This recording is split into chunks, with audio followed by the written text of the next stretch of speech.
Hi, and thank you all for joining us today. We are broadcasting live on the United Public Radio Network and the UFO Paranormal Radio Network, 105.3 on the Gulf Coast and 107.7 FM in New Orleans.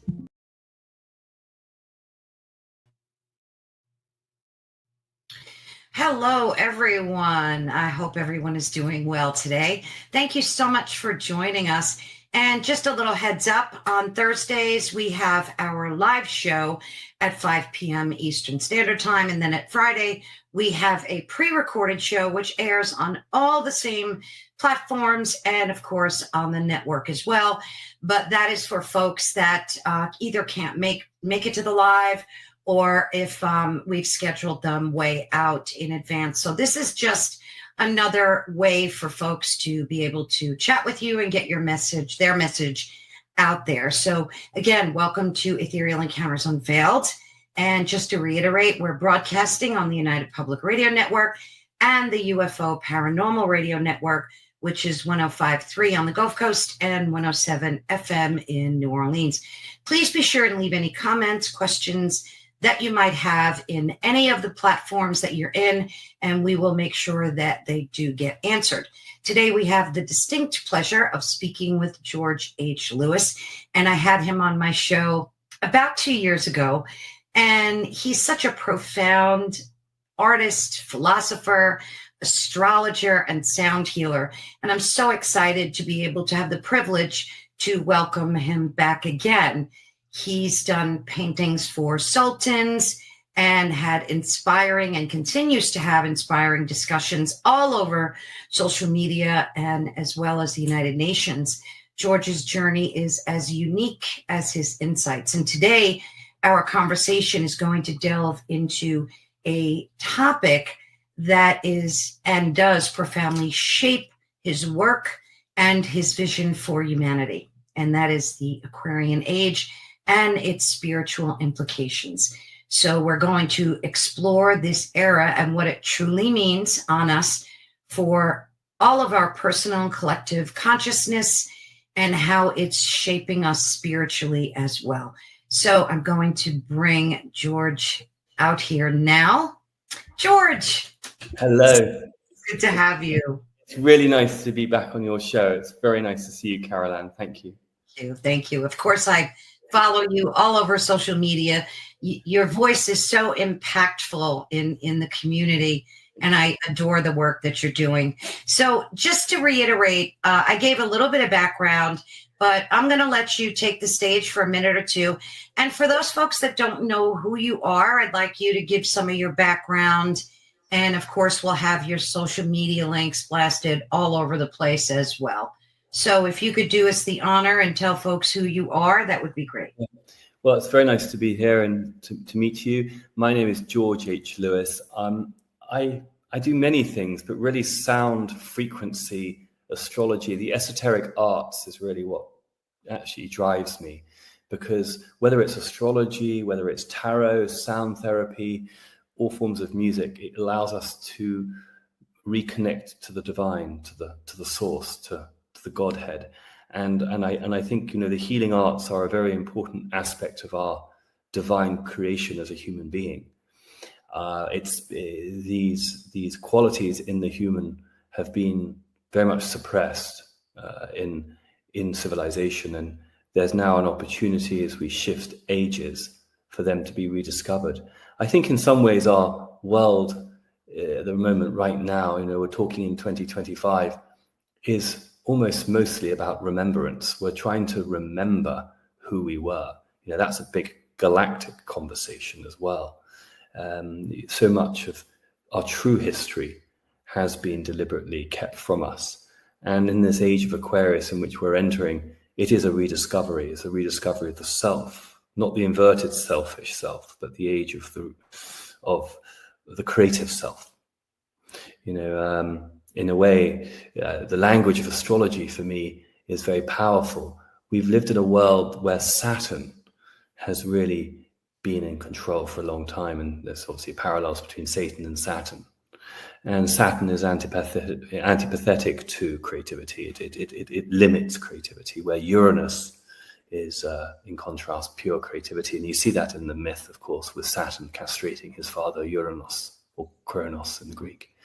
So I'm here in a way to share my art, my frequency, my sound, my astrology with people, to journey together to higher realms of consciousness. And the other thing I'd say is I'm here in America, and I'm an American citizen, proud American citizen, because we can't have a planet where only some of us ascend.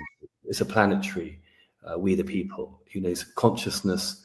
We have to do this together as a civilization. Of course, there are some people who are going to choose very different paths, but I think so much of the opportunity has been hidden from people, kept from people.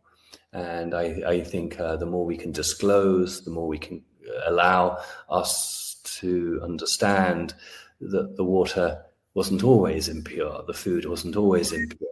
And once we can, understand that profoundly, we then can have a much better civilization, because humans will then can be activated because they're purer, they're more connected. A good example would be the pineal gland, which is the gland of insight between the two eyes, the middle eye, the third eye, is mainly calcified amongst the human population. And it's mainly calcified because of the fluoride in the water, the chlorine in the water, the glyphosate in the food, and the 5G technology.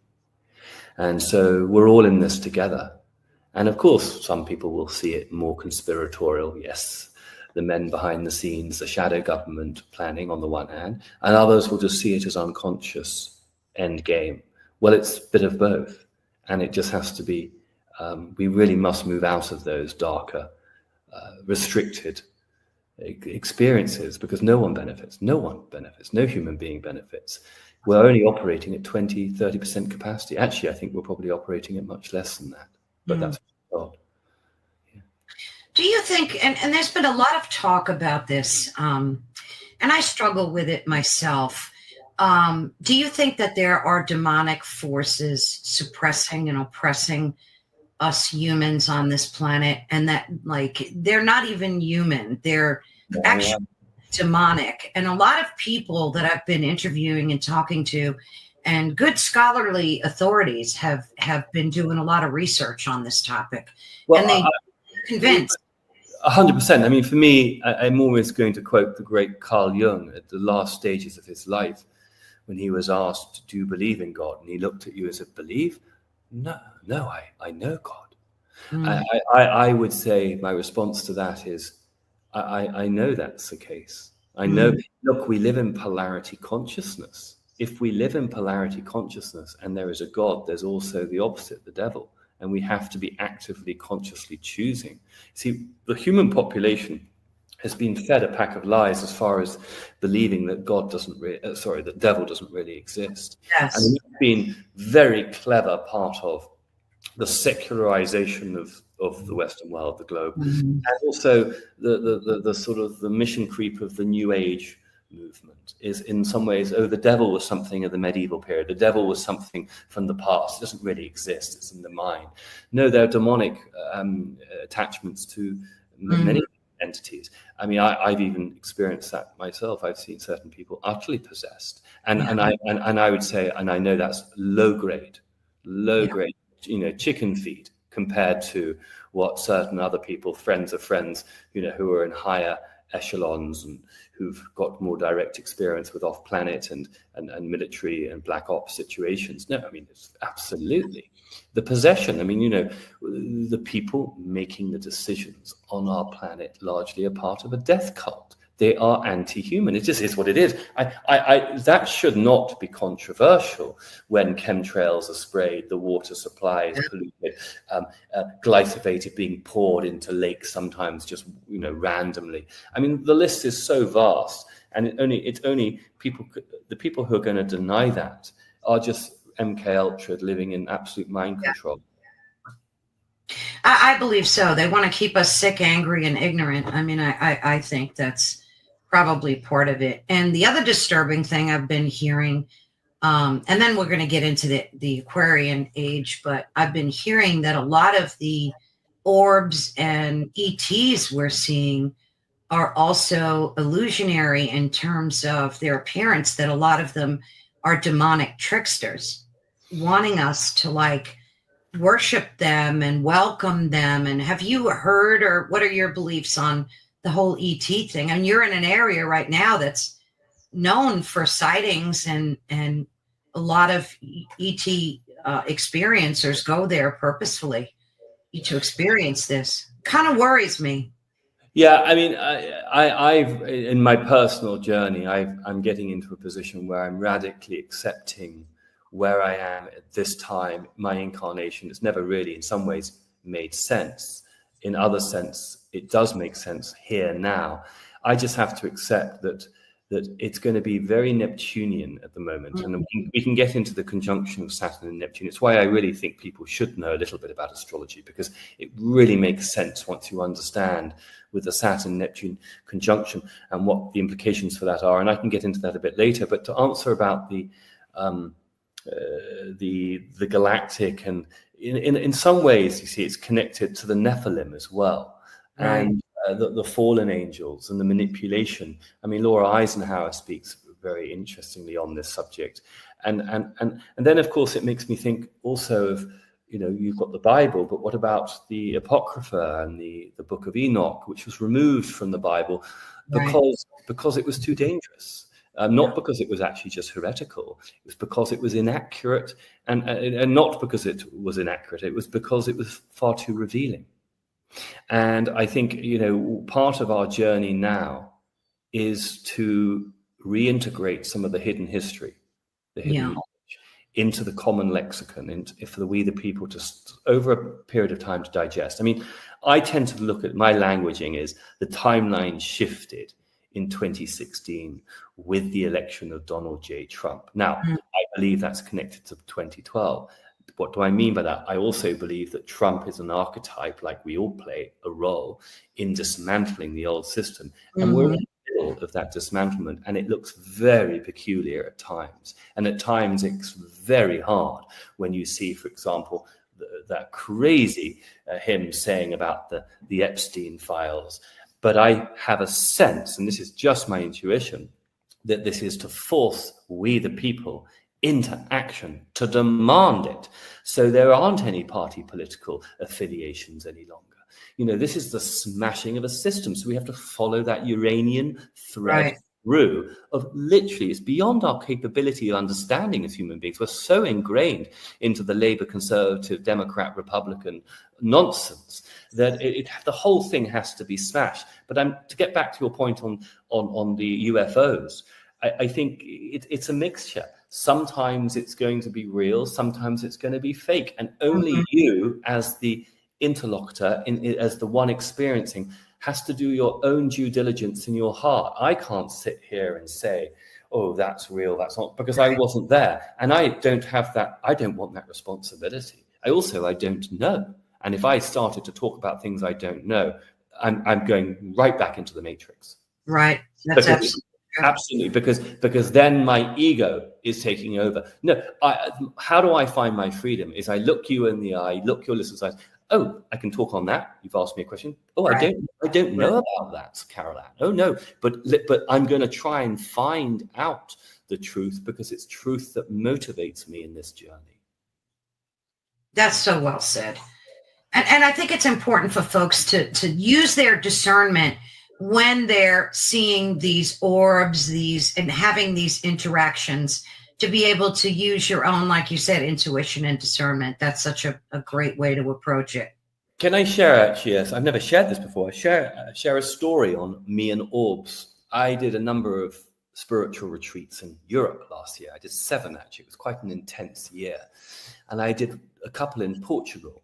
And there was one time in Portugal, and it was before the official retreat started, but I had 3 or 4 of my students with me. And we were in a pine forest having lunch under a beautiful pine tree about 50 miles away from Lisbon. And it was in April. It wasn't hot, but it was perfect. And I was showing the 3 or 4 students sun gazing. I'm really interested in sun gazing. And I know when we as souls incarnate can consciously connect with the sun, it's like water. It changes its frequency. It starts to give me the light codes. It starts to do healing on a profound level. Yes, lying in the sun as a passive person is lovely. Don't get me wrong. I've done that in the past when I wasn't so awake, and it still works. But when you, me, us individually can connect with the sun energy and create some relationship, something is amazing. So I was teaching people sun gazing when we were using the pine trees because it was high noon, so it was very strong sun, as to block out parts of the sun so people could still look at it without being too blinded because they're not practicing it regularly. So it was safe.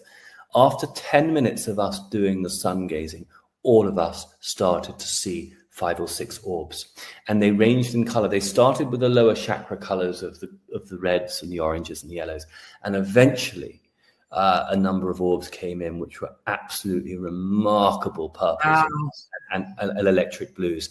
And what was so lovely, because we all saw it together, there's memory of that. So it wasn't me saying, oh, I experienced, I had it, but no one experienced it, so they had to go on my word. No, we all had that experience.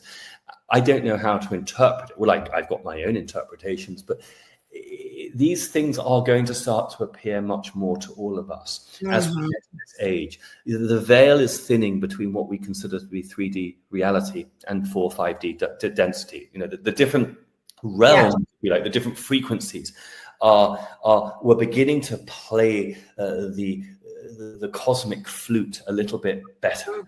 And the more we can decalcify the pineal gland, and the more we can drink, structured water and all these different things, and get the food supply better, make the world healthy again, which again, it is such common sense. How can make America or the world healthy again be controversial? I do not know. But, we've got to smash the old paradigm.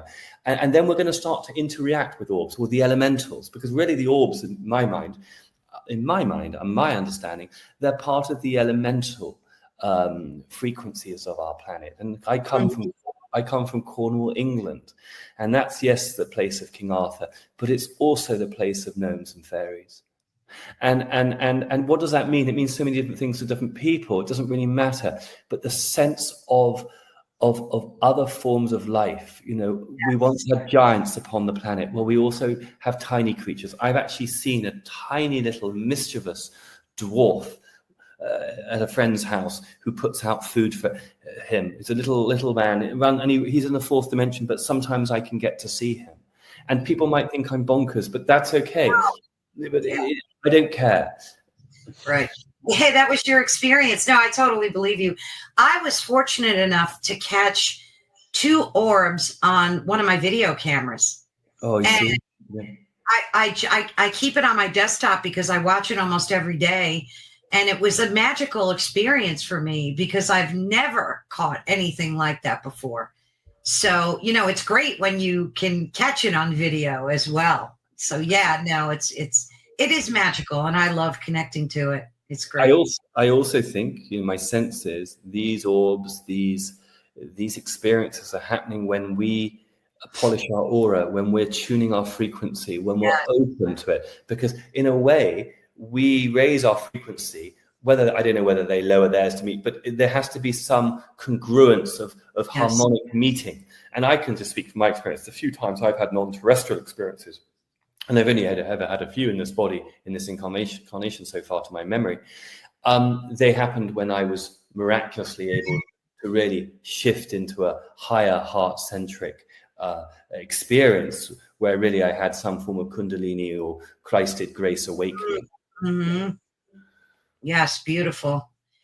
When we're blessed to be able to experience these things. How do you define, for folks that don't know anything about the Aquarian age, how would you define that? Like, what are its key characteristics from your perspective? You've been studying astrology for years now. Yeah. I mean, okay. So from a galactic perspective of rotation, we have something called the Great Year, which is what Plato called it, and it's the precession of the equinox. And every 2,200 years, plus or minus, we go into a different era. And if you think the last 2,000 plus years has been the age of Pisces, the original symbol of Christ and Christianity was the fish, right? the fisher of man, the fisher of men, Jesus Christ, the Piscean symbol.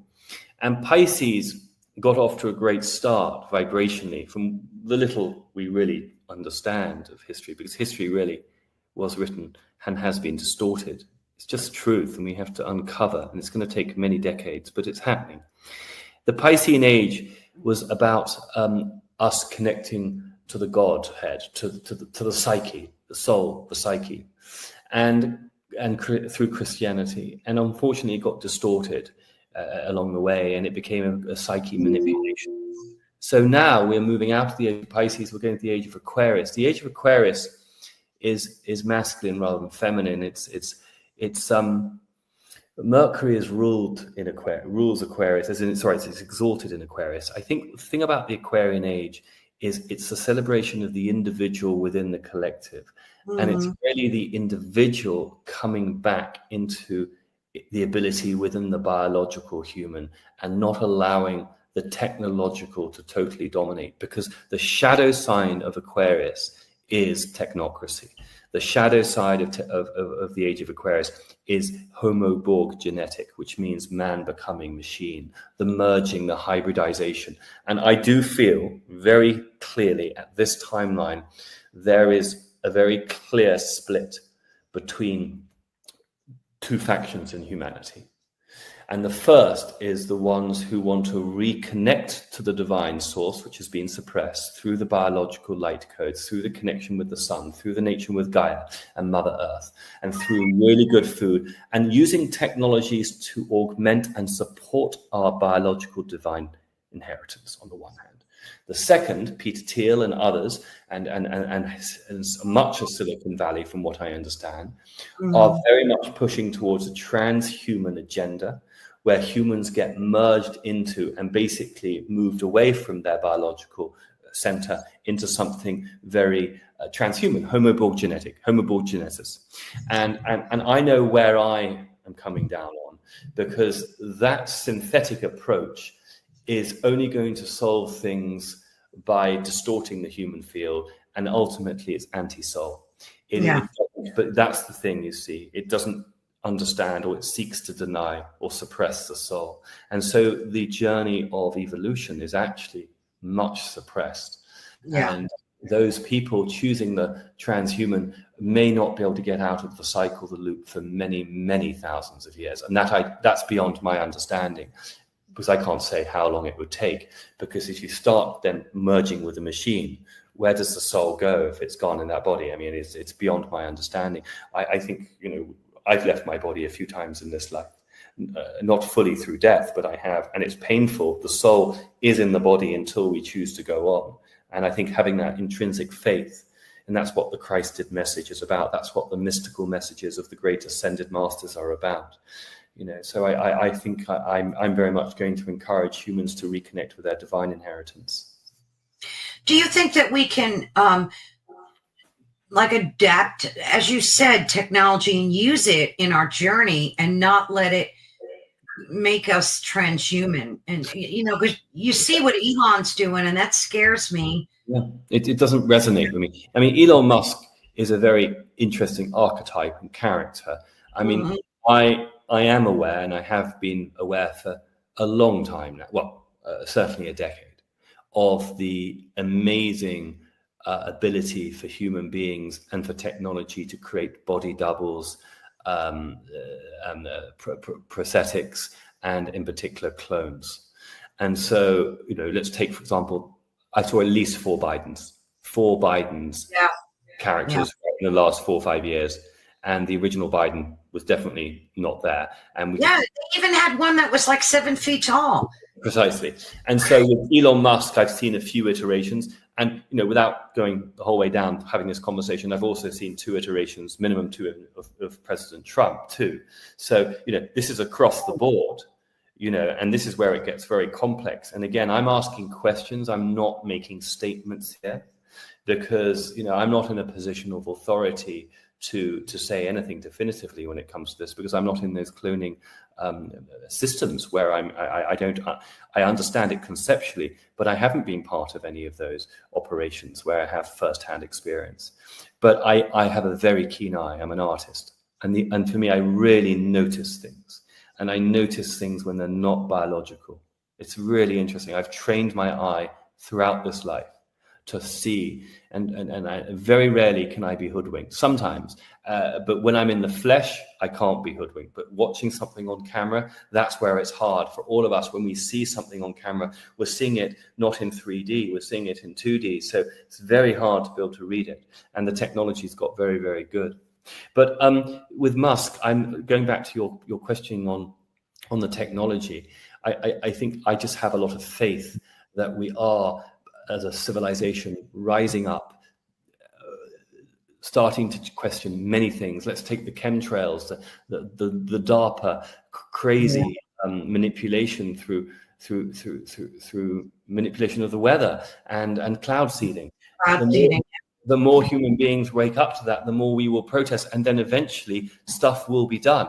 But if it's only going to be 20% of the population, they'll probably think they can get away with it. I mean, I don't know how it plays out, whether how much it has to go to some form of violence. Hopefully not. And I still have some faith that the administration, even if it looks pretty, the administration right now, we're having this interview in middle of July 2025.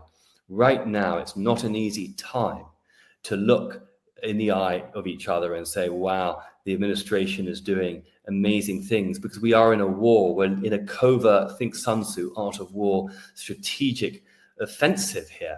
I know that in my bones, but it's very tricky. Iran, there's so much poker going on. I have to have some faith. Yeah, it's scary times for sure. And especially with AI running the show, you can't even trust videos or the news or anything. You really have to, dig deep to find out the truth. And folks that still believe in legacy media, they're living in a delusion. They really start. Yeah. Those people are getting fewer and fewer. And I mean, we all can have experiences and make assumptions through our own personal experiences. I have witnessed recently quite a lot of people getting cancer.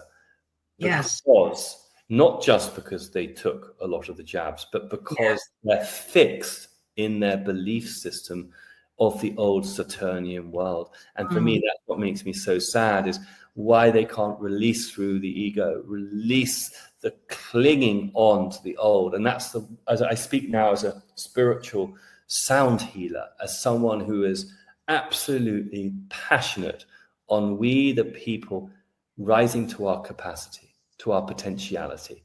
And we have to release our old belief systems. I mean, I'll give you a great example. If you've met me 10 years ago, I was a very strong monarchist because I grew up in Britain.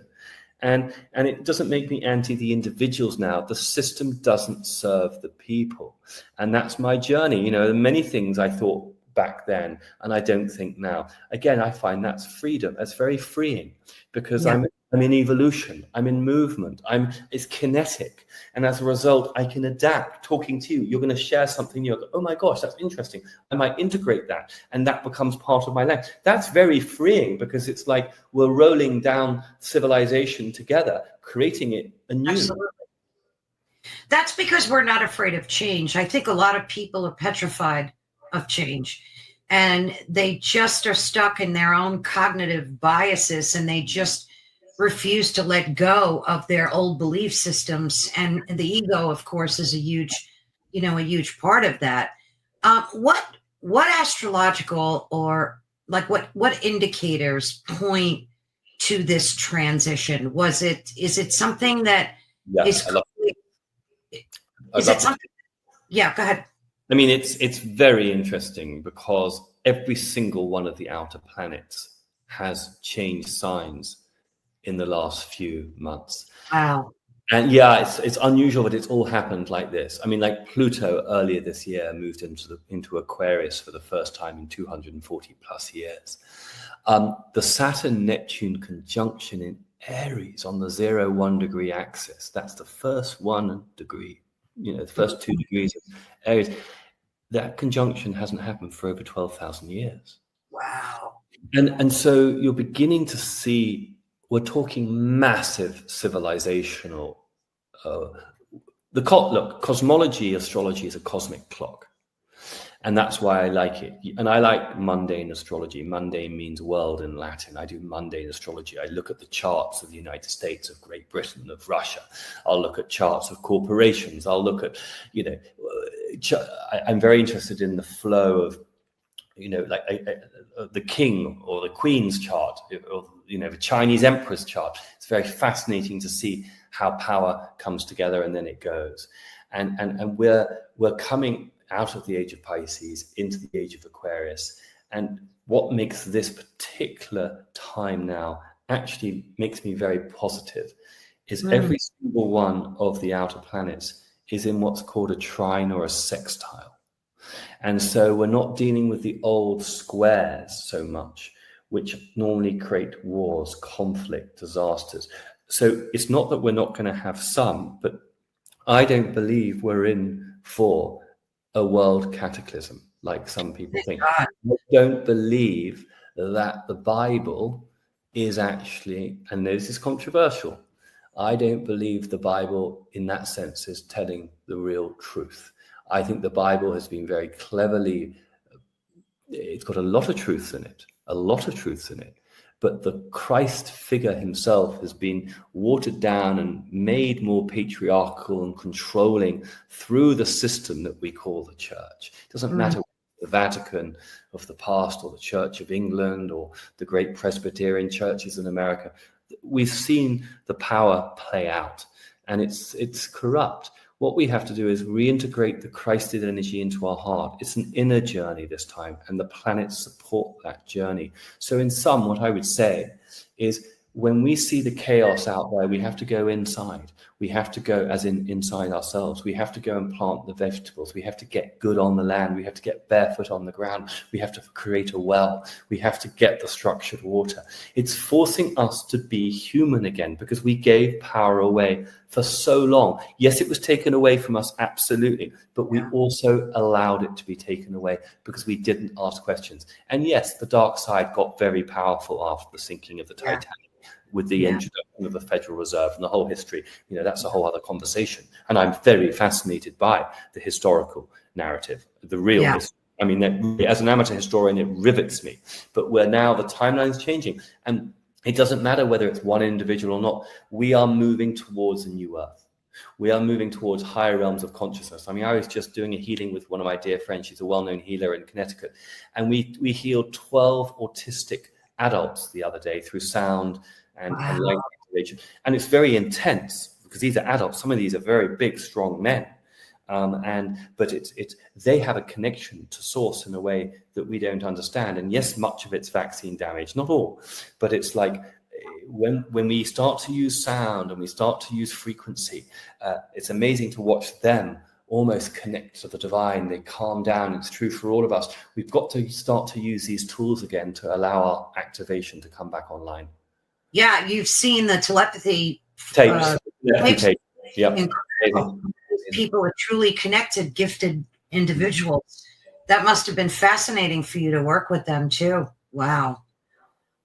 You kind of stumbled, I guess that's the wrong word, tripped into astrology, didn't you? If I remember your story, how long ago was that now? It's getting on for 12 years now. Wow. Yes, because I would say it's it's probably not quite. 2015 is probably when I really got into it. I think it was around 2015. This amazing man came into my life called Monty Taylor. And he was a Jungian astrologer. He's very sadly passed a couple of years ago. He was a Jungian astrologer, a Jungian analyst. He was also a student of Dr. Emoto. He was very fascinated by I love his work. Water and consciousness. And so he came into my art studio in New York 12 years ago, And he said, dear boy, I'm going to teach you astrology. And I kind of politely, not laughed at him. I said, well, okay, prove it to me. And I was a bit like, I'm always interested. I've always been a curious man. And I said, well, prove it to me. I know nothing about it. But and I took him out for lunch. And literally by the end of lunch, I said, okay, I think I want to learn this.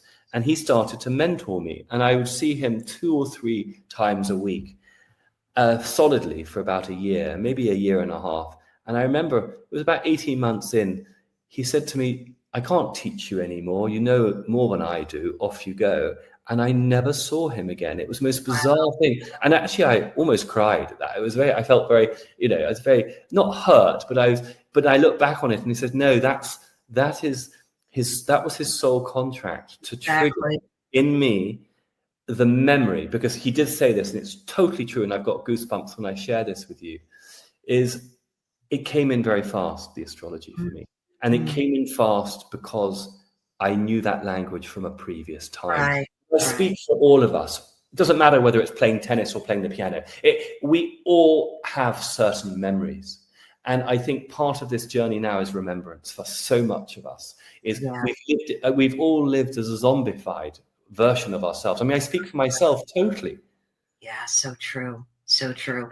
And even for me, it took I've been a spiritual person since my teens, but I never really walked into my path until the passing of my husband. So it was almost like that was part of my soul contract and journey, was to really discover that within myself. So you're so right.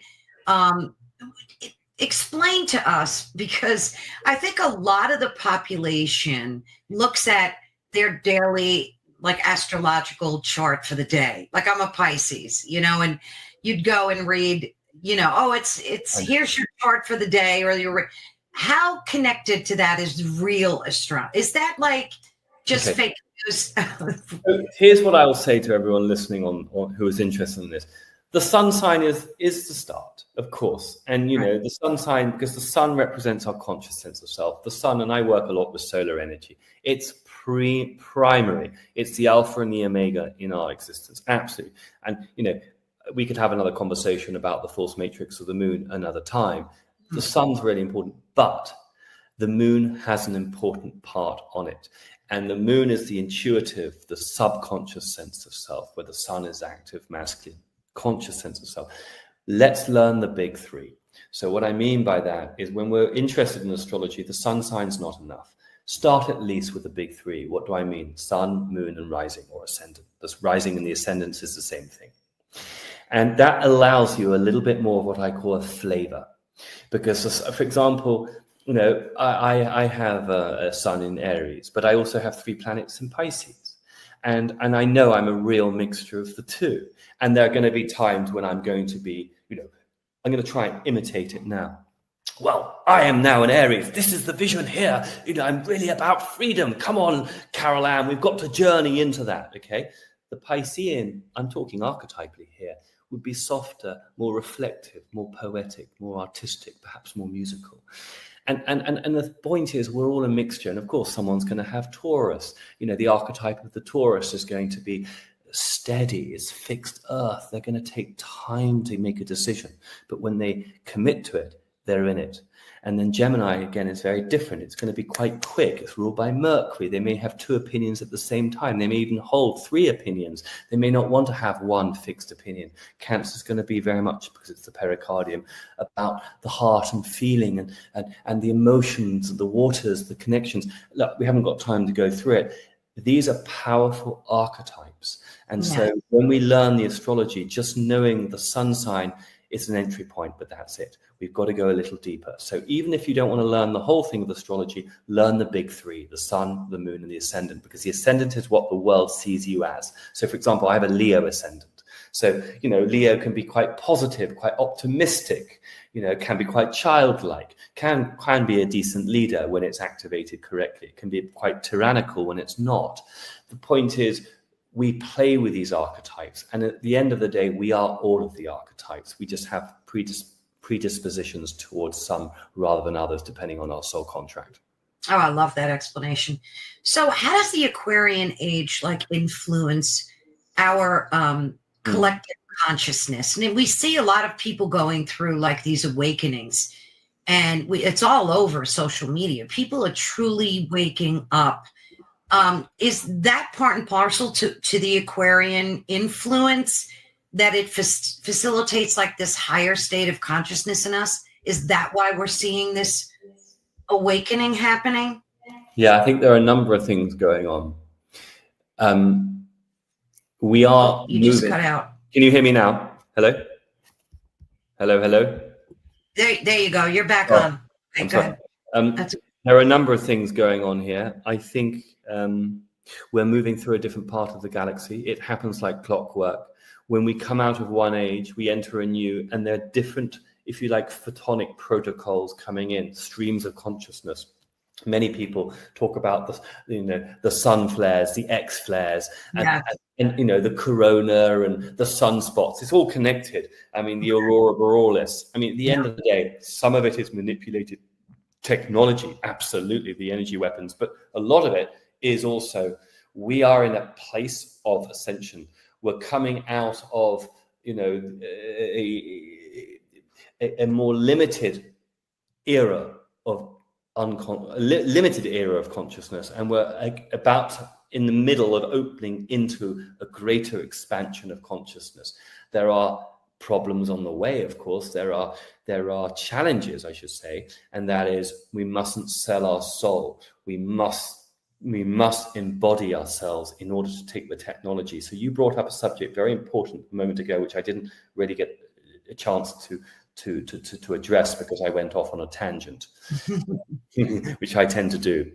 I love it. And I tell you what it is to do with us really owning and getting back into our bodies with the technology. The technology is always neutral.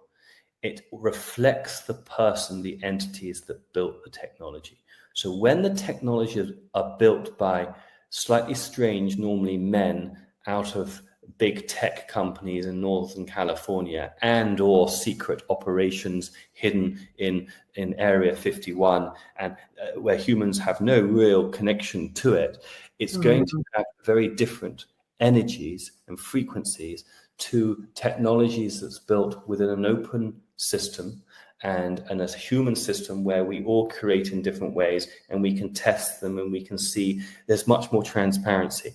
When we have a technology that is open source and it can be tweaked and it's always there to support the divine codes of the human body, that technology is going to be very supportive towards the people.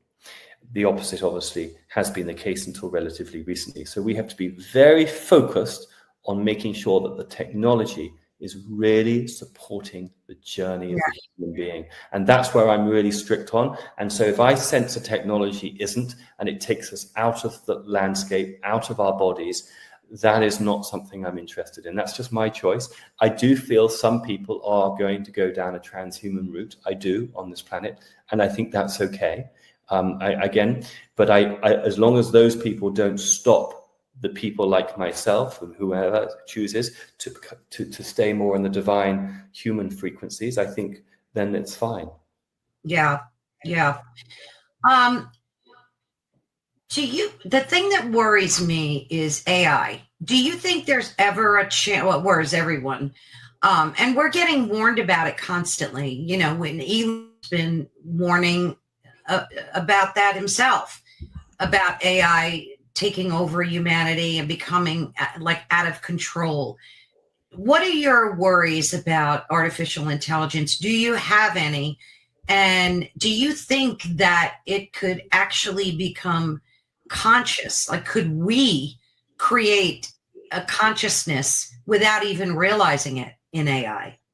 Yeah, I mean, it's really interesting with artificial intelligence because I'm certainly no expert on this, but there's also ASI, which is a sort of artificial super intelligence, and then there's AGI now coming in, Grok 4. I mean, again, I am not an expert on this, but from some of my friends who've been playing more with it, it seems to me that some of this intelligence has some level of consciousness. Yeah, right. Yeah, it does. And again, I want to believe that it's neutral, and if it's going to support the human being in developing the light codes, in developing the heart center and the love and the authenticity, which is such a key ingredient for humanity, by the way, the authenticity codes. Authenticity is actually a frequency which is way higher than love, because actually you can't truly love until you're truly authentic. I think the jury is still out with intelligence. I don't even want to call it necessarily artificial intelligence, because I'm beginning to realize that, we biologically have been spliced and hybridized over many, many, many eons ago in the past, and to me, it's all about light. So if the AI, as we call it, or the human intelligence is allowing freedom, in allowing individuals to explore their own journey without the Saturnian structure of control and really and suffocation. Because really, what does Saturn do? Saturn wants a one world government. What does Uranus want? Utter freedom. And for me, Saturn has been way out of control in its control for many hundreds of years. What do I mean by that? The Babylonian Saturnian system of economic magic, Capricorn, negative Capricorn, has controlled this planet way too much than the opposite of freedom. We pretend that we have freedom because someone's posh enough and they can afford a two-week holiday in Turks and Caicos, and we pretend that that's freedom. It's an escapism. It's not. I mean, I'd even go as far as to say, was the Queen of England really free? No. Right. Again, these are just my musings. I actually think really no human being has experienced real freedom on our planet yet. We don't know. It's not in the collective memory. And as an Aries, this is the thing, the true Aries archetype is radical freedom. And I would love to see technology free up the people. I'll give you a quick example. When the robots can clean the sewers, when the robots can actually run the hospitals and actually have the surgical precision, which they will be able to do way more than a human being, because they're not. There's no biological stuff coming out. There's no spit. There's no, once we get to that level, exactly. It's very exciting because it means that you and I and all of our community can actually have the free choice to, okay, I'm going to go and meditate on the mountain for 2 years, or I'm going to go and sit on a Game Boy and just go into crazy, non-real space, but we have the choice. Or I'm going to set up a business and help thousands of people, or set up healing temples, which would be my great passion. I think the Aquarian age is very exciting because when we can get the technology working again for the human being, we can free up humanity. So Tom, Dick, and Sally don't have to work for bloody jobs any longer and then be enslaved in the matrix. They can get out and actually have some fun. Yeah, I love that the idea that that's possible. But on the flip side of that, and we're always being shown, for every good idea, there's always this negative spin to it. So they'll say, well, if humans do that, how will they support themselves? How will they survive? If you take these jobs away from humans, cleaning sewers, picking up garbage, how will they feed their families? So and again, I can't prove this, but I have been, as an amateur, following the quantum financial system. I mean, I got a download, if you want to call it that. I got an intuitive hit close to a Saturn square ago now, close to 7 years ago, that I should invest a little bit of money in XRP and XLM. I believe in gold and silver. Certainly, since the Trump election of 2016, 2017, I've been quite on this. I mean, as we all have, it doesn't mean we have the same opinions. I actually love the fact that people may have different opinions. That's how I learn. But I think the quantum financial system is real. And I think it's all but ready to be rolled online. And I don't know what that looks like. I'm not going to sit here and say, there's going to be 3 days of darkness or 10 days of darkness. Right. No one knows. And I always remember, because I'm a great fan of David Wilcock. I think his contribution over the years has been formidable. He's a super bright man. And of course, he made that prediction, which we all could have done, that, it was that first Easter of lockdown. because, when you read Q, none of us fully understood it. And it still doesn't make sense. It's very open-ended to interpretation. But I think we are close to the quantum system. And as an astrologer, I certainly feel there's some weight here that as Uranus, which happened last week, moved into Gemini, we are seeing the activation of cryptocurrency. I mean, already, the moment Uranus moved into Gemini, Bitcoin hit its all-time high, XRP got up to 3 again, and I see things starting to really properly move. Good. I like that. That's a positive. So a lot of people won't even need to work because they'll be investing in. I also think the government will actually. I think there will be minimum. I mean, this is my expectation. Actually, yeah. My expectation is everyone will have a minimum money coming into their bank. Because the machines need to do more of the heavy lifting of the menial tasks. And then what happens if someone is super creative and entrepreneurial and ends up making more money? That's terrific. That is the essence of the United States, of true capitalism.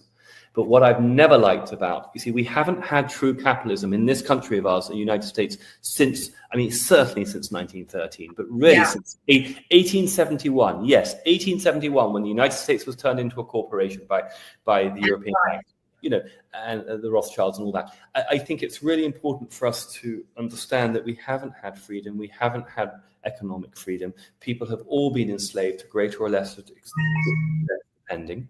And that is going to come to an end. We're just in the final throes of moving out of the old system. How long does the age of Aquarian last for? Like, is it centuries? Is it 2,200 years? Okay. Oh, okay.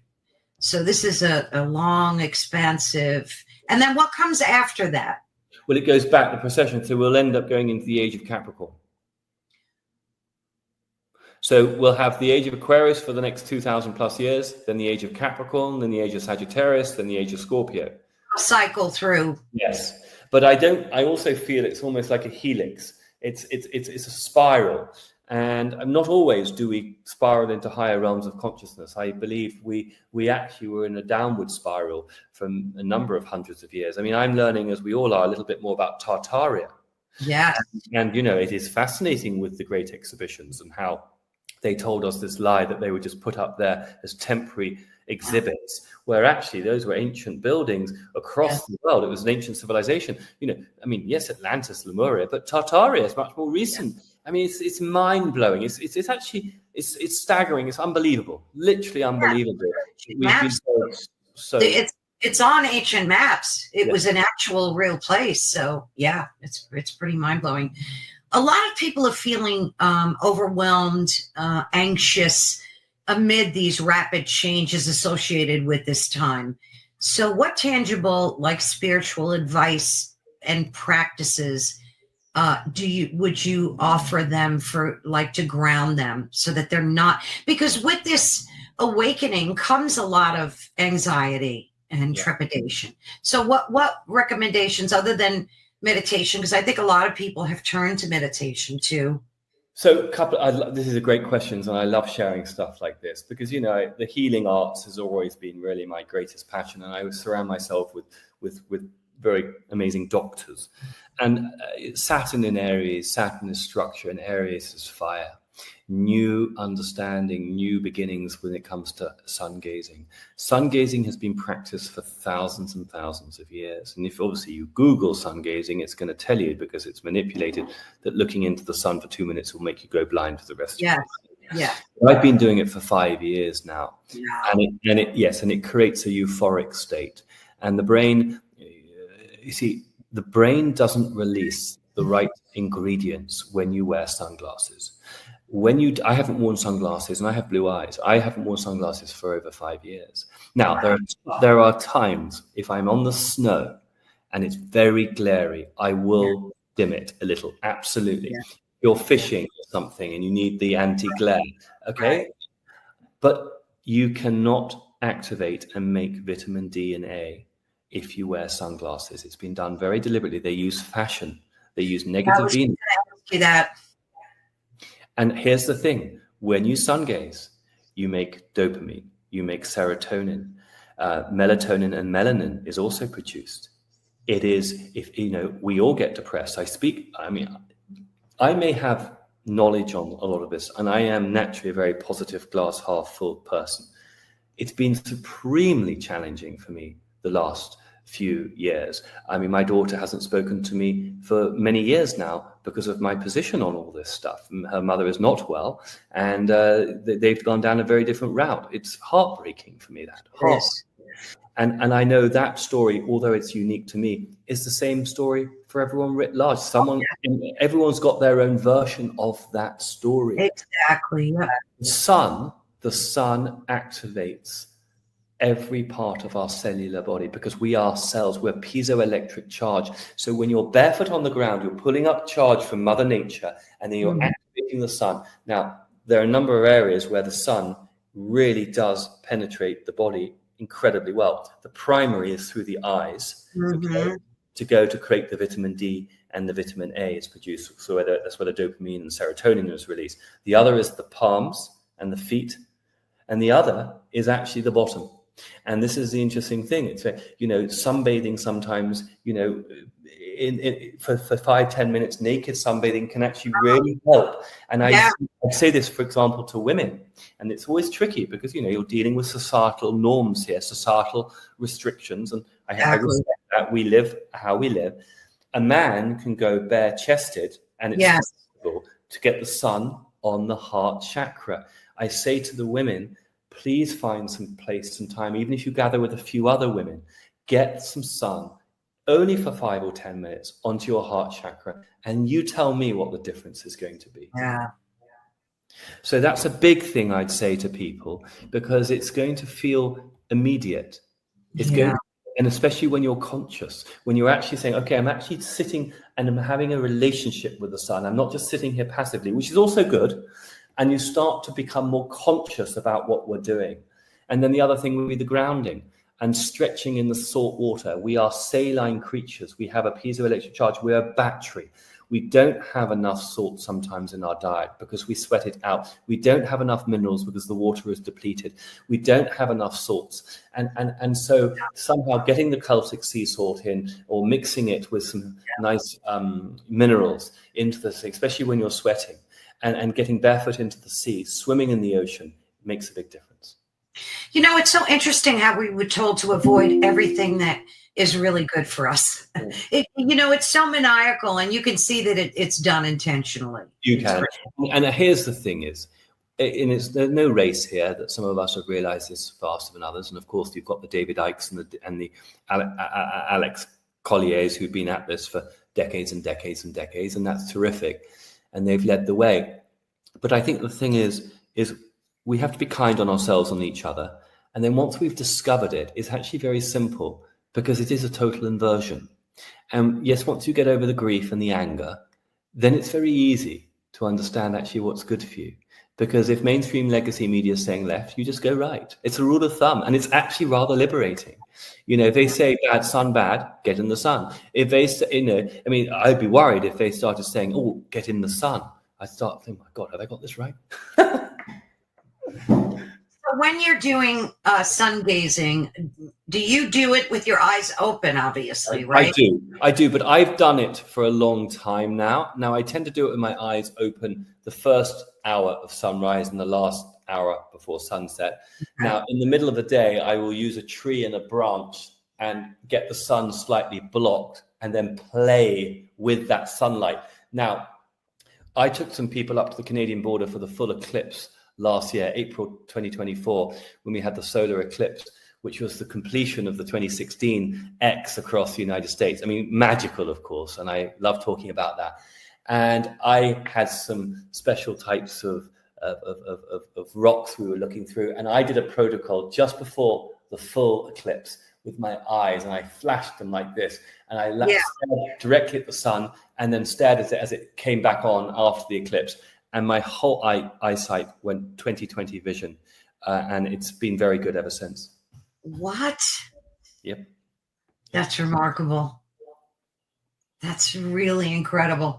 So for the person just beginning to do this, Do you recommend that they do it in short bursts, Yeah. maybe blinking a lot, using the trees, Yeah. things like that? And go with your intuition.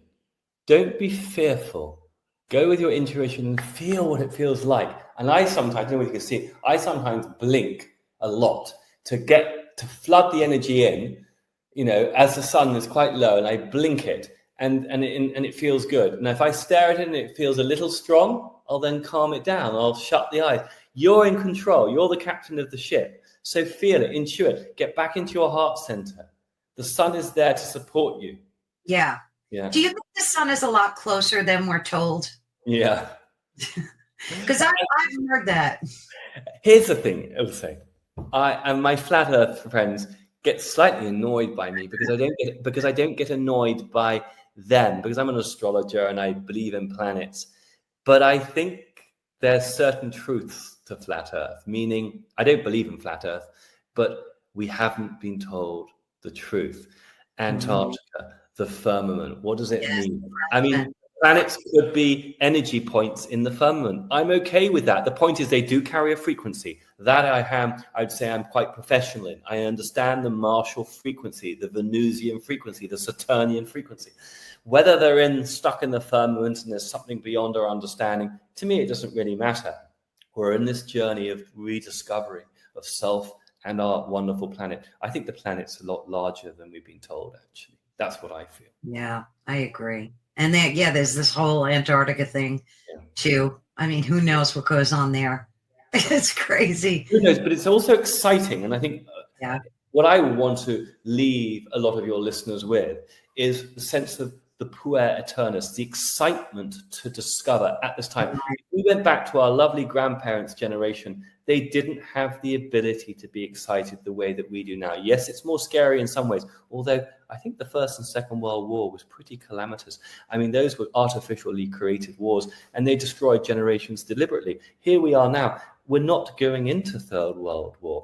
This is where the dystopian part of the big biblical prophecy of self-fulfilling prophecy is being undone. And I'm not going to get too much into that with the Nephilim and that, but I think it's very important to understand that we've been grossly manipulated on so many levels, whether it's a secular manipulation on the one hand to a very doctrinal, limited understanding of reality through the Old Testament and reductions in the New Testament. The New Testament, for me, speaks a lot of beauty.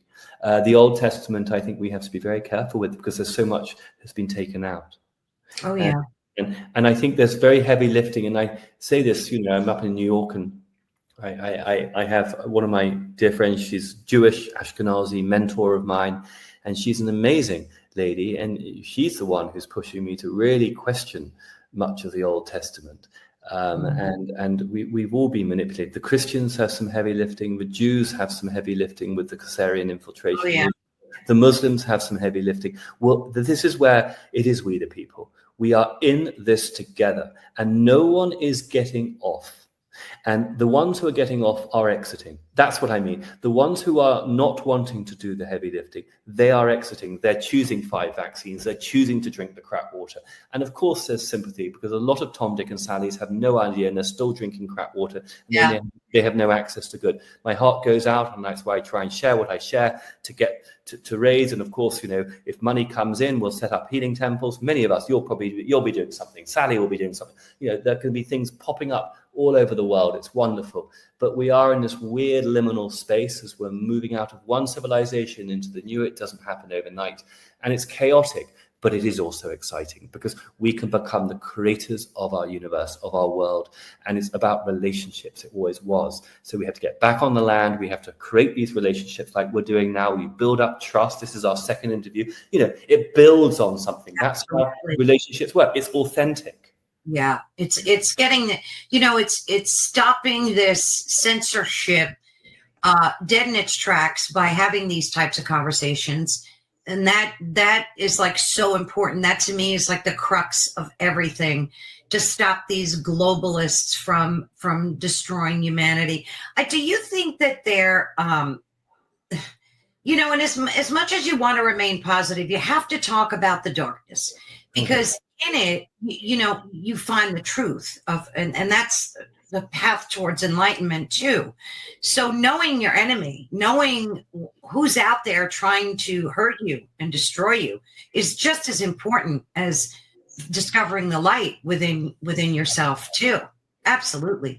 What do you think we can tell folks not to be afraid of the darkness? That it's let's take for example what happened in Iran, between Israel and Iran. We're going to see a very specific story told in the public media, in the legacy media, and then when you start to investigate, and of course I don't know the full extent of this, of course I haven't, I'm not spending my time focusing on it, but there's been a lot of dark energy hidden in Iran since 1979. It was always used as a nation. The alphabet agencies funded that revolution. We know it. We all know. Yeah. And even before with Pahlavi, they were placed there by the British in the 1950s. There's been manipulation for a long time. So I'm not saying even the regime before 79 was perfect. I'm not saying that either. But the regime from 79 to now was very dark against the people of Persia. And because I'm British and because I grew up in England and I was in London a lot, I've met a lot of Persians in my life. And they're a remarkable culture. And that was a very dark chapter in Iran's history, and that's coming to an end now. And it's connected to the Black Cube. It's connected to this actually Black Rock, the Black Rock in Iran, which is connected. And Gene Decode has done a lot of deciphering on this. So I refer your listeners to look at him, and on my Telegram channel, I have it. I share that information. There's a lot of stuff which is non-terrestrial in this part of the world. It's why the invasion of Iraq as well, it wasn't just the oil. It's to do with a special Stargate in Iraq, which Saddam I've heard that, yeah. And so we're dealing with galactic stuff. We're dealing with sleeping giants. We're dealing with all this stuff. And obviously there are people out there who are experts on this. I have hope, and I actually have, it's more than hope, I have real conviction and faith that the darkness is being revealed. It always was there. It's just much more hidden. So for your listeners who are frightened, it was way worse before because the darkness was more in control. If I had to give you a percentage, I would say the darkness was at one point at close to 70% and the light at 30. And I think we are actually now well close to 50-50. Wow. I mean, getting there. I really do. Because there's very few places for them to go to now. Because once their funding, you see, once we switch over to the quantum financial system, their funding is gone. They have been able to use the fiat system so magnificently, brilliantly, because that's how it is legal money embezzlement, legal, corruption. I mean, I always felt this when people said to me, I said this even before I was awake. Before 2016, people said to me, oh gosh, Nigeria is so corrupt. And I'd say to them, not that I particularly know, well, yes, it is. But the difference between London and Washington, D.C. or London and New York is one is legal and one is illegal. And the legal corruption within the system is what's being revealed. And that's progress. Yes, absolutely. Absolutely. Now, you do a lot of work with sound, obviously, you're a sound healer. What can we do? Because a lot of people are listening to certain types of Hertz music, and they find that helps with healing, calming anxieties. What advice would you have for the general public? Like, what can they do with sound other than bells, maybe? Or you have to be quite careful on YouTube to check, because there's a lot of misinformation. If someone's saying, oh, this is the right hertz, and how do you know when you listen to it? You have to test it. You'd have to have a tester. I have my own instruments, and I really recommend people to get some tuning forks, to get a heart center, like a D bowl, which is the heart. But you can be any, get an E bowl. I mean, I find a bowl, a Tibetan Bhutanese bowl or a crystal bowl or both, which resonates. And I even put water in it, and I create structured water. Obviously, you want to start with decent water, but then you can really create amazing charge. And I put warm water in the bowls, and I'll put it on a patient and then put the bowl on it, and I'll get rid of their chest pains. I'll get rid of their stomach cramps just by putting warm water in the bowl on her and creating the right frequency. The wife can do that to the husband, or vice versa when they get back from work. I mean, let's get creative. Let's get childlike. Buy yourself a bowl. It's not going to cost too much. I mean, it's going to cost a bit, depending on how big you want, but it's way better than always using technology. I mean, technology is great, but try and get earth. Try and get real. Get a piano. I just learned a guitar the other day. I've been a pianist and a chorister all my life, as you know. But I was driving through the old mining towns of West Virginia. This is only 2 months ago. And I was bowled over by some of the storytelling. And of course, they all diehard Trump supporters because they feel that Trump is speaking to them. They're being seen for the first time in generations. And I obviously heard the song by John Denver, Country Road. And I just started I've completed it. I can play it and sing it now.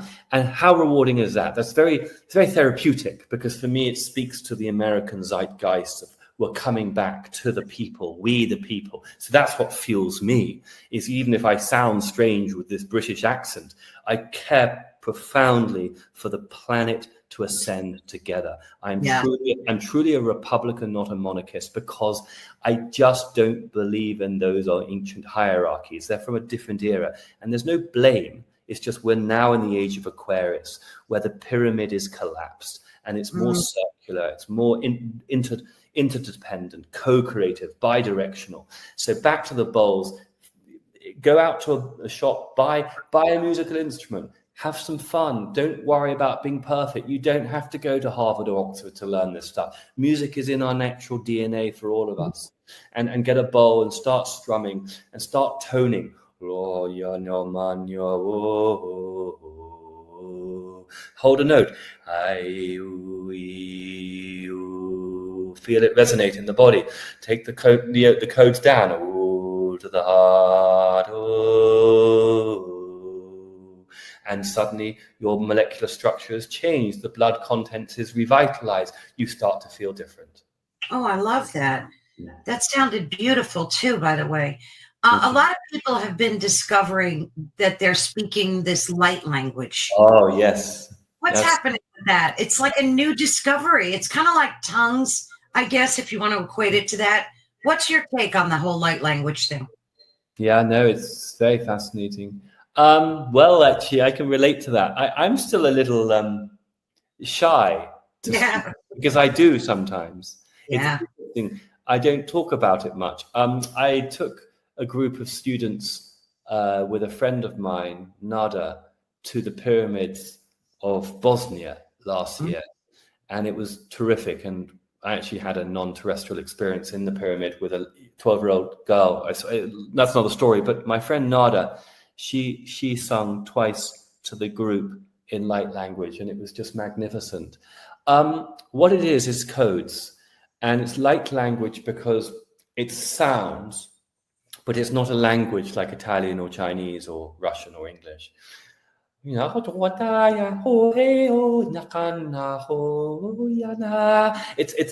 and I'm just making that up, but it's like when you start what it is. Yeah, exactly. But it's what it is. You're bringing in the energy in, and you're kind of interpreting. So the person or you, the listener, or really the by creator, you are sharing an emotional, heart-based, galactic conversation which transcends words, and it's light through sound. I know. So you can sing it sometimes. Some people will just talk it, and in a way there are no rules. And this is where the population has got to get out of the left brain. This is much more right brain. This is more Neptune. This is Saturn, Neptune conjoined in Aries. It's the rule book in this sense has to be thrown away because it doesn't serve us. And it's not about Harvard, Oxford anymore, of the protocol of the PhD. That's a deliberate saying, no, you can't do that unless you pay 10,000, 20, 100,000. No, you can't do that unless you've got that degree. You've gone through the whole system of indoctrination. This is you connecting to the divine source. So the Palladian light language, which I relate to a little bit more with Venus, the Venusian, is going to sound differently, say, from the Arcturian. And it's going to sound different from even someone from the Orion. And there's some good Orions out there. I happen to know a few of them. They're here to really help with the shift. They want away from they want away from the hive. Yeah, I've had two people do a session for me speaking in that light language, and they were both absolutely different from each other, but it was an incredible experience. And this is through a video that it was done, and it still resonated with me for days. So I find it plausible and absolutely a wonderful way to start exploring with sound too. So, because we could all do it. We can all do it. So I want a really clear takeaway for your audience. And that would be, if it feels a bit either unfamiliar or awkward, or, you're a bit in your mind still with light language, don't do the light language to begin with. Do some toning. Right. Very simple. Start with any note and feel the note consciously come in through the voice, the Mercury, which is the fifth chakra, and allow it to come into the body and play with it. Take it to wherever you want. Keep it in the heart. Take it down to the solar. Take it down to the sex organs, and down to Saturn, the base chakra. Bring it back up through the spine, through the pineal gland, to decalcify it, up through the crown.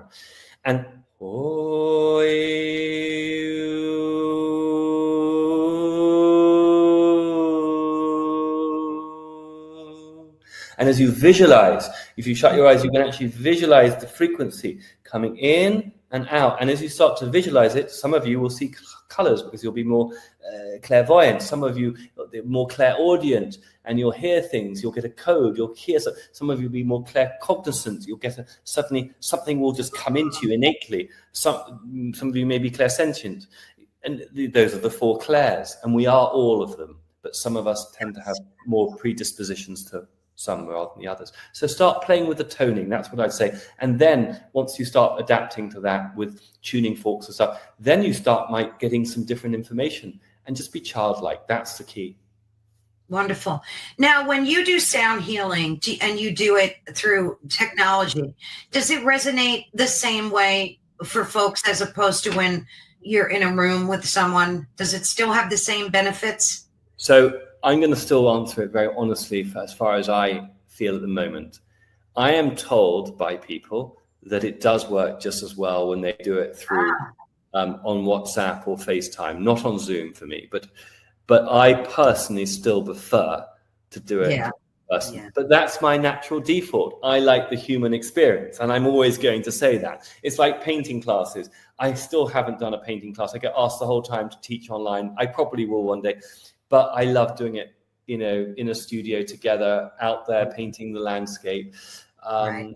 Music on the whole is better, but it does work, especially on this platform. This platform is quite clean with the sound, isn't it? It's quite good. That's good to know.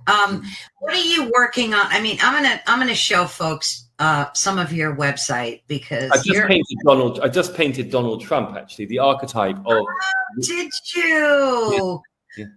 Okay, so this is George's website, and of course I encourage everyone, you have it running across the screen. It's very easy, georgehLewis.com. And let's just take a look at your artwork. Is amazing. You are so gifted and talented. So what should we look at? Like the commissions or? Yeah, I mean, I haven't been on my website for a while. I don't know how easy it is to access it. I already got your newsletter, but I'm gonna. Let me just put. Can you go to the top though? You might got to go to art. Go and look at art at the top. Okay. That's probably the best way in. Okay. That'll probably be. Does it? Anything else come up? Is that it? Oh no. Well, yeah, it wants me to subscribe, but that's okay. I mean, it's great getting your newsletter. Yeah, but a friend of mine has set this up. I'm not very good at technology, so that's rather annoying, though, that it always goes back to that.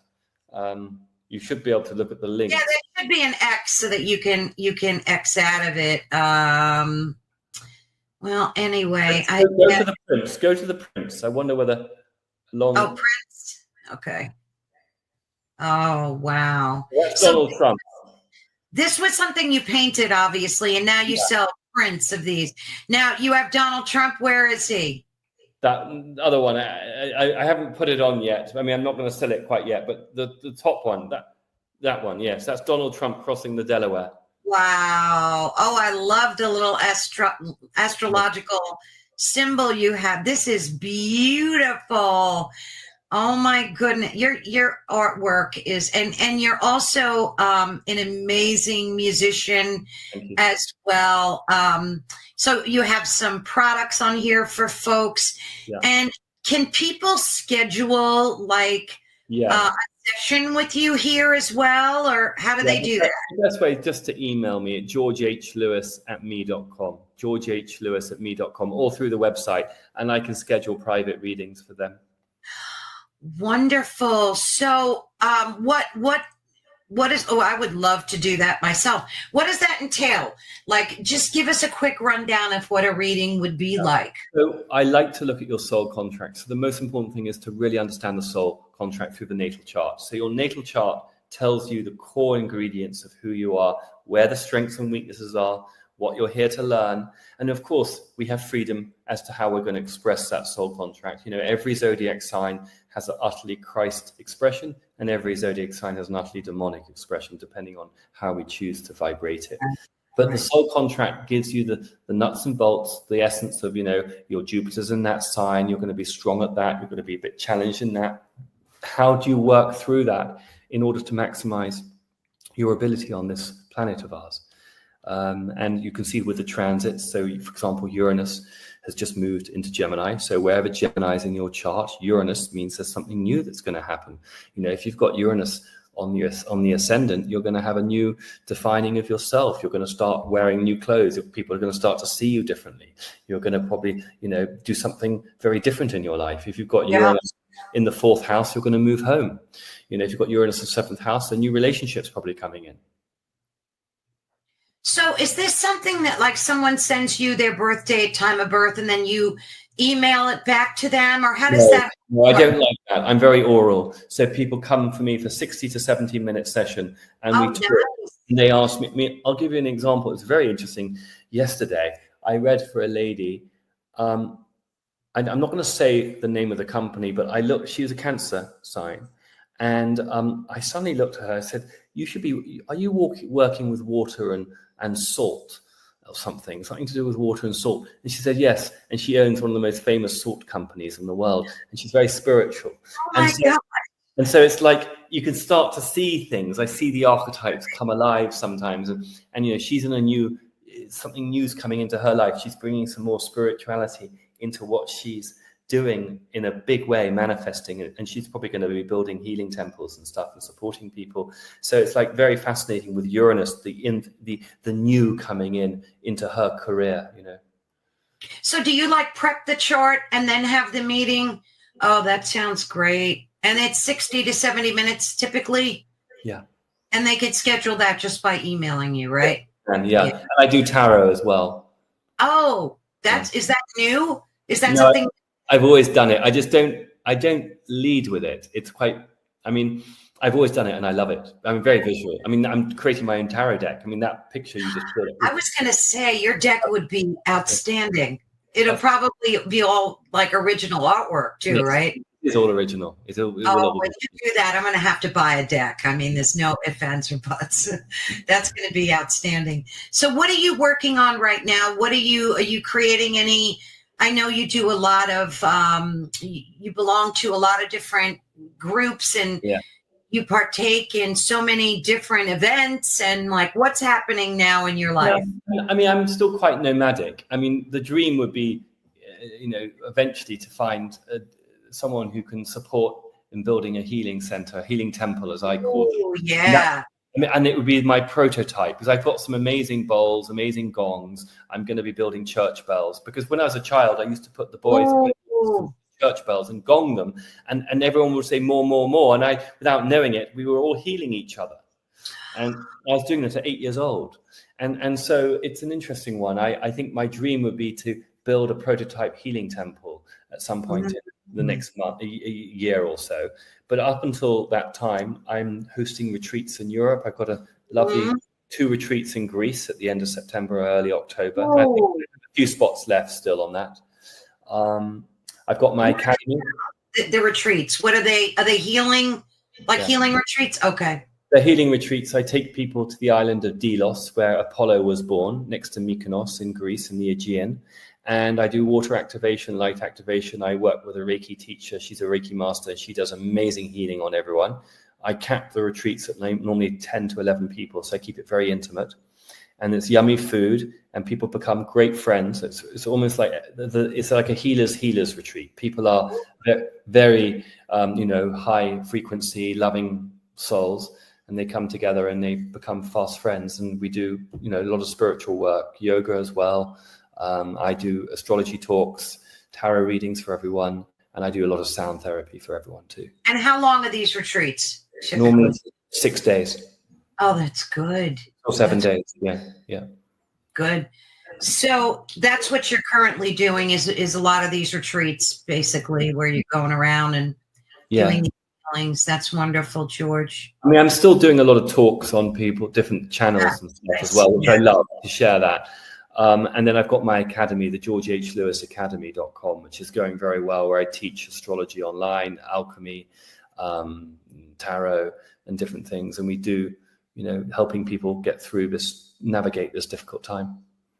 I always think you have to be good at maths to learn astrology. Is that true? Or I think it's helpful. I mean, it's very interesting because I wouldn't say math was my focal point or strength at school, but because astrology is so easy for me, it's quite simple math, where I just know that 90 degrees, 120 is a trine, 60 degrees is a sextile, opposition's 180. You start just knowing things and you start to see the angles. I think because it's so useful, I don't think maths is a real issue. Oh, good. I don't feel that. I mean, I think for astronomy, I do astronomy as well. That's more mathematical because I have like an ephemeris, and sometimes I have an old-fashioned chart where I'm looking to see where things are, and getting the angles right can be a little bit more challenging. Oh, astronomy's I remember just taking courses in college. It was 90% math. It was a lot of math. Yeah. But yeah. So that's brilliant. Well, thank you so much. This was absolutely incredible. And of course, we're having George back in, I think, November for a live. We have you scheduled. And of course, I'm going to blast that all over social media. And we're going to have a wonderful topic to discuss. And George, anything in closing you'd like to say to folks based on what we talked about today? Anything of importance? Just remember you're a beautiful ancient soul having a human experience, and death is totally an illusion, and the dark side wants you to be fearful. That's why they can control you. So give up, release all that fear, and then you're totally free. Yes, and with it will go the ego where it belongs. Well, thank you so much, George. I absolutely adore speaking to you and being in your presence. You have such a wonderful, your artwork always blows me away. I know the last video I did, and I'm going to put the link to that as well. I showed a minute or two of your artwork, and your musical talents are incredible. You're an accomplished musician. And are you doing any events, like musical events, or? Well, it's actually interesting. I'm going to be producing my first, I don't want to say my first album, but I'm producing some really cool music, which I will be releasing to people, and they can buy it at some point soon. Yeah. Like there'll be like meditations and me playing the piano. I've created some songs and stuff. Yeah. Oh, that's going to be brilliant. So are you going to let us know when that's available? Is it going to be on your website? Yeah, it'll be on my website, but probably not for a few more months. Oh, you'll have to email me and let me know, because I will blast it for you too, all over. Thank you so much, Caroline. Lovely to spend time with you today. Thank you too, George. It's always a blessing to be in your presence. Thank you so much, and I will be in touch soon. Okay, God bless. Bye-bye. Take care, dear. Bye-bye. Well, everyone, thank you so much. I absolutely, I don't know what happened there. I absolutely love speaking with George. He's always full of so much wisdom and insight to help us get through these incredibly difficult times. And his unique perspective on the Aquarian age is so profound. And for him to let us know the spiritual implications for humanity gave us a powerful lens to be able to understand what's happening, the global shift that we're all experiencing. So thank you so much, George, again, for sharing your wisdom so we can navigate through this transformative era and embrace like a higher consciousness, which we all have the ability to do. And I'm so very grateful to know him and to be able to experience his work. Like I said, definitely check out his website. He's an amazing talent. And I know it sounds like I'm a fangirl, and that's because I am. I've known George for a few years now and have been following his work, and I'm such a fan. So thank you all so much again. You've been listening to Ethereal Encounters Unveiled, and we air on United Public Radio Network and the UFO Paranormal Radio Network, which is 105.3 on the Gulf Coast and 107.7 FM in New Orleans. So we air as an FM channel. There are podcasts globally. People forget that this is a global network, and you can see us even on television, on Roku. And there's a lot of positive, exciting changes happening for the network as well, and we'll be announcing those as they happen. Please support all of our other hosts that are on the network. You'll find topics from ancient history, ufology, of course, high strangeness, the paranormal, extraterrestrial, conspiracy theories for those folks that love that as well. Thank you again so much for taking the time to be with us today. God bless, and don't forget to tune in to our Thursday live show at 5 p.m. EST. Thank you again.